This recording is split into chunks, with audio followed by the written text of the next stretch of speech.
My family kicked me out on my birthday after I refused to pay my brother's $100,000 debt. So I walked away, blew up their reputation with one email. "Happy birthday, Liam," my mother began, her voice upbeat and phony, as if she hadn't just guilt-tripped me an hour before for not volunteering to pay off John's vehicle loan. I sat at the end of the dining table, a slice of store-bought cake in front of me, and half-melted wax dripped from a crooked 30 candle. My father slouched across from me, one arm lazily stretched over the chair and the other holding a beer. My brother John, 28, unemployed and evidently averse to responsibilities, was scrolling through his phone with one hand while messaging with the other, using his new iPhone, which I had purchased. So I said, clearing my throat. My heart was racing, but I tried to remain calm. "We need to talk about the money." Dad grunted. Mom blinked. John did not look up. "I can't keep covering everything," I admitted. "I'm trying to build a future for myself. I've been paying the mortgage here, covering utilities, groceries. I paid off John's second DUI fine last year. I need to cut back." John looked up. "You're acting like it's charity." I stared at him. "It is." He laughed. "Wow, okay then." Dad leaned forward, eyes furrowed as if I had just offended the Pope. "Then start with your brother's six-figure debt. That's the real issue, isn't it?" Mom gave him a sideways look, as if she wished he hadn't said it aloud. John became quite still. "I'm not paying that," I replied quietly. "That's not my responsibility." The room got frigid. Nobody moved. Dad leaned back, his lips twisting into a scowl. "Well," she replied. "Guess we know where you stand." When I returned from work the next day, my belongings, including my clothes, books, tools, and the laptop I used to freelance, were neatly arranged on the porch. The locks had changed. There was a note pinned to the door. "Consider what you done." That is all it said. I remained there for quite some time, marveling at my mother's handwriting, which was crisp, exact, and unmistakable. I did not knock. I did not yell. I did not cry. I took a big breath, grabbed my stuff, and walked away. I then scheduled the message. The following morning, everything changed. To understand how we ended up with a birthday eviction and a note that felt like a slap, you have to go back 10 years.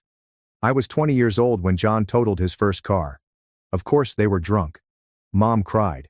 Dad screamed. And I, the golden oldest son with a steady job and no record, paid the tow fee and gave him a $3,000 loan for repairs. He never repaid it. It was supposed to be a one-time occurrence, but it somehow established a pattern. When John dropped out of college, it was my responsibility for not assisting him with his studies. When he lost 3 jobs in a year, I received a lesson on how some people simply struggle more. When he overdrafted his account, Mom would call me, soft and guilt-ridden. "Liam, sweetheart, he's your brother. Can't you just cover it this once?" I always did. I paid the rent when John was evicted. I paid the insurance for his car, which he drove to parties while I walked to work. I bought groceries, paid our parents' property taxes when they fell behind, and still managed to pay for night classes to earn my electrical system certification. All the while, John spent his days in the basement, working on music and doing nothing productive. What is the worst part? He did not even pretend to be grateful. He acted as if it was owed to him. "Liam's doing great," he'd add, waving his hand as if I were a faceless ATM. "He's got it. That's what big brothers are for." My parents ate it up. I could have moved out. But every time I mentioned it, Mom would get teary-eyed and say, "This house only feels like a home with you in it." Dad would remark, "Don't be dramatic," and remind me that I only paid a percentage of the costs, such as the phone plan, which wasn't enough. "What about John?" He'd smirk and say, "Why leave when you've got it so good?" Yes, I had it nice. I was working 60-hour weeks and barely seeing daylight, while my brother borrowed money from me to buy new headphones. I was skipping lunch to save money, while Dad used my paycheck to repair the air conditioner and encouraged me to be thankful I didn't have to deal with a landlord. It all boiled over 2 months before my birthday. I had just gotten home from a 14-hour shift when I saw John preparing a party. My gaming PC, which I had built piece by piece over 5 years, was set up in the living room and connected to his sound system. His friends had passed out on the couch. Beer bottles cluttered the floor. My keyboard was sticky. I did not yell. I just unplugged everything and returned everything to my room. The next morning, Mom gave me a lecture. "You embarrassed him," she continued, her tone caustic. "His friends saw you storming around like a maniac." "They were using my stuff," I explained. It's not just your house, she retorted. Everything here is shared. The term shared struck me like a slap. Shared like the mortgage I paid, the groceries I purchased, and the electricity payment that physically came out of my account. That night, I reviewed my finances. I was really near. With just a few more months of savings, I'll be able to leave for good this time. Then John had a wonderful new business idea: cryptocurrency trading. He invested $25,000 from his school loans, which he had no intention of repaying, and lost everything in 2 weeks. He blamed the app, the market, and his buddies. He then turned to me. "You could spot me 10 grand, he remarked, as if he were requesting a ride to the shop. Just to get me back on track." I laughed. And for the first time in years I declined. That's when the tone changed. I wasn't dependable anymore. I was selfish, ungrateful, elitist. "You think you're better than us now?" Dad inquired one night after supper. "Just because you've got a little money in the bank?" "I'm not better," I said. "I'm just tired." The next morning, John sent a tweet that he assumed I wouldn't see. It said, "Some people only give when they believe they can control you. Cut them off and let their true face appear." He received over 300 likes. I didn't say anything. Then came my birthday, and I foolishly and naively believed that we may be able to keep things amicable. A calm dinner. A tiny cake. There's no drama. Instead, I faced an ambush. Dad kept his eyes on me the entire time, daring me to bring up money. John is cracking jokes about how I should open my trust money, which does not exist. Mom smiled too brightly, as if she could keep everything under control with enough forced enthusiasm. The dam broke when I eventually declared, "I can't keep paying for everything." "Then start with your brother's 6-figure debt," Dad remarked, not as a joke or a challenge but as an expectation. And when I replied no, they did not dispute. They simply threw me out like rubbish. But they made a mistake. They forgot who taught me to be silent, to be patient, to never react. This time, I had a plan. I did not respond to their note. I did not knock. I did not text. Did not cry.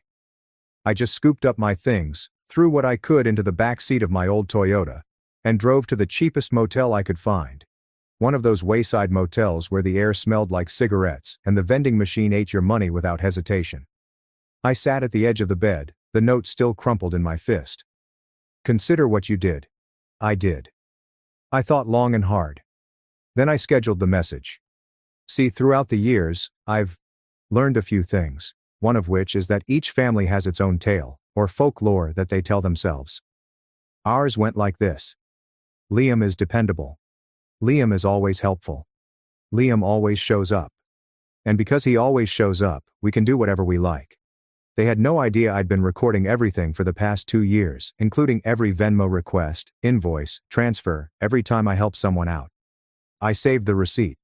Every passive-aggressive message, every guilt trip, every time they stated, "You're being dramatic," when I begged for boundaries was recorded, saved, and dated. Then there was the letter I wrote months ago, before my birthday, when I first considered leaving. It was not a farewell letter. It was a confession about everything. How I paid off my second mortgage without informing them since the bank called me, not them. How I discovered John had stolen my identity to apply for a $15,000 personal loan, which was denied, thank God, but the inquiry remained on my credit report. How my parents knew and advised me not to seek charges. "Family sticks together," they remarked. I was stuck. Until I did not. That morning, after I was kicked out of the house I had paid for, I hit send. I didn't simply send it to them. I forwarded it to our entire family. My godmother in Tampa, Uncle Rob in New Jersey, my mother's relatives, my father's siblings, their church group, and everyone else. Along with the receipts, screenshots, bank records, text messaging, vocal recordings, everything is properly ordered. I even attached a spreadsheet titled, "What Liam Actually Paid For." It became viral within our family in less than an hour. By lunchtime, my phone had 26 missed calls from Mom and 8 from Dad. John did not call. He sent one text message. "You didn't have to do that." It was frigid. I didn't respond. At 12:37 p.m., my Aunt Sylvia, whom I hadn't seen in years, sent me this message. "Good for you. I've always known they were using you. I'm proud of you, honey." Then came the fallout. Apparently, my parents' reputation in their small suburban bubble meant more to them than I realized. The picture of the ideal, close-knit, morally upright family was destroyed. People began asking questions. Why was Liam paying the bills while John was on vacation? Why did the note on the door resemble something from a Lifetime movie? Why did John get new headphones, footwear and tattoos while unemployed? Why did Liam reside in the basement as if he were a tenant, despite paying for everything? Dad tried spinning it. We were giving him structure, he informed a relative. It was all agreed upon. Wrong move. I had attached a recording from the night they kicked me out. I'd been recording with my phone, which I had placed into my jacket pocket before supper. The voice note was very clear. Dad. Then start with your brother's debts. Me. I am not paying that. Dad. Now get out. Mom. Consider what you did. They could not spin that. The kicker? I also reported a stolen identity case. I'd let it slide the first time. No more. When the police arrived at the house to question John about the bogus loan attempt, things became heated. A neighbor captured everything on video. Angry voices, a slammed door, and John ranting something about how he deserved a break. Someone, perhaps my mother, yelled, "We told you not to make this worse." That clip was shared on the local neighborhood Facebook group, and just like that, the family that used to gossip about other people's dramas became front-page news. I didn't see it happen. I was too busy moving into my new downtown apartment, a one-bedroom above a flower shop. Quiet. Sunlight in the morning. A kitchen that did not smell of previous disputes. I paid the deposit with money that I should have saved all along. That night, I sat on the couch with no TV, only my laptop and some takeout, and watched the madness develop from afar. They tried calling me again. Dozens of times. When I did not respond, Mom showed up at my workplace. She waited in the lobby, her eyes red, carrying a Tupperware of my favorite dish as if it had been used for years. I met her outside. She opened her mouth, but I interrupted her. "I'm not coming back," I explained. "Calm, even cold, Liam," she murmured. "You're tearing this family apart." I laughed. "No," I replied. "I just stopped holding it together." She flinched. And for once, I did not feel guilty. That was the moment everything changed. Not only the familial dynamic. I could finally see them clearly. Not like powerless parents. Not as a struggling brother. But as people who had made decisions repeatedly, they were now experiencing the repercussions. It's strange how silence can seem louder than screaming. For the first time in my life, I wasn't woken up by the sound of John's music rattling the drywall, or Dad throwing a tantrum while wearing a polo shirt. I wasn't avoiding Mom's passive-aggressive moods, waiting for the next emotional minefield. Instead, I experienced quiet. In the morning, I made coffee without checking to see if someone had used the last of the milk. I could leave my wallet on the counter without worrying that it would go gone. I wasn't required to justify every purchase, boundary, or breath. Nobody asked for money. Nobody requested explanations. Nobody texted me just to manipulate me. It was unsettling at first. I kept expecting the silence to cease, as if I'd walk in the door and find John sprawled on my couch, shoes on the cushions, begging if I could locate him again. But they never arrived. The calls did not stop at first. Mom left lengthy voicemails, her voice weak and laced with guilt. "Liam, this isn't you. You've always been the strong one, the helper. Please don't let pride ruin our family." Dad sent only one text message. "You should be proud of yourself." I did not respond. Eventually the communications slowed and ceased. 3 weeks after moving out, I received a letter. Handwritten. From John. It was surprisingly brief. "I am aware that I made a mistake. I was only doing what they always allowed me to do. But now everything has turned against me. Mom and Dad are in a mess. Nobody talks to us anymore. You blew everything apart. I hope it was worth it. No apologies. Only blame." That explained all I needed to know. I didn't respond. Instead, I set to work restoring what they attempted to take from me. I signed up for a coding boot camp, which I'd wanted to do for years but had put off because we need help with the bills this month. I began freelancing in the evenings, saving for the future I desired, not the one they forced me to fund. I found genuine friends. People who asked for nothing except honesty. People who were more concerned with who I was than with how much money I made. I joined a local climbing gym. I rediscovered my affinity for movement and risk. For pushing myself on my own terms. Not hauling people who refused to move. Therapy was also helpful. It turns out that years of being the fixer leave unseen marks. My therapist referred to it as parentification, which occurs when a youngster is expected to act emotionally and financially like an adult. She helped me realize that I was never selfish. I was fatigued. Meanwhile, in the old house, they imploded. Mom needed to go back to work. She despised it. She'd spent the last decade playing home manager with someone else's money. Mine. Dad began drinking more. He apparently got into a heated argument with a neighbor who inquired about Liam's circumstances. According to what I've heard, John has finally landed a job at the gas station. It lasted for 6 days. He then blamed the manager, as he always does. Extended relatives withdrew. They had seen too much. I heard too much. The evidence did not support the myth of our happy little family, and I didn't care. For the first time in my life, I wasn't attempting to repair it. I did not go to Thanksgiving. I spent it with a friend's family, who joked at the dinner table rather than walking on eggshells. I brought pies. They called me family, and they meant it. At Christmas, I received a card from my godmother. Inside was a brief note. You deserved better. And you finally claimed it. I am proud of you. I sobbed while reading it. Not because I was sad, because for the first time, I felt understood. You know what happens after you start fire? In your previous life? Nothing. There are no big explosions. No last-minute reconciliations. Just silence. And it is the most beautiful thing I have ever heard. For the first time in 3 decades, my phone did not ring with guilt-inducing texts or last-minute money pleas. There were no urgent calls about John losing his license, Dad needing help with his taxes, or Mom crying because we no longer feel like a family. They expected me to crawl back. They always have. They assumed I'd feel guilty. They expected me to feel alone. But this is what happened. I felt free. I could breathe. I could stand in my own space, which I had paid for, furnished and cleaned, without fear of someone stealing my food, taking my keys, or threatening my future. I'd been carrying my family on my shoulders for so long that I forgot how it felt to walk erect. To live for oneself. To be unnecessary. They used to refer to me as the family's backbone. No, I was the fuse. And now that I'm gone, the fire they kindled around me can only spread back to them. 2 months after the incident, I ran into John. Of course, it was in a petrol station. He was behind the counter with a crooked name tag. Eyes are sunken. He still had that phony swagger, but it looked worn out, like a poor imitation of a better version of himself. Liam, he answered, smirked. Didn't expect to see you in town? I just nodded. He leaned in. You know you really screwed things up for them, right? I blinked. You mean when I stopped paying your debt? He shrugged. They're still dealing with the fallout. You really made a mess. I looked him dead in the eyes. You're mistaking me cleaning up my life for ruining yours.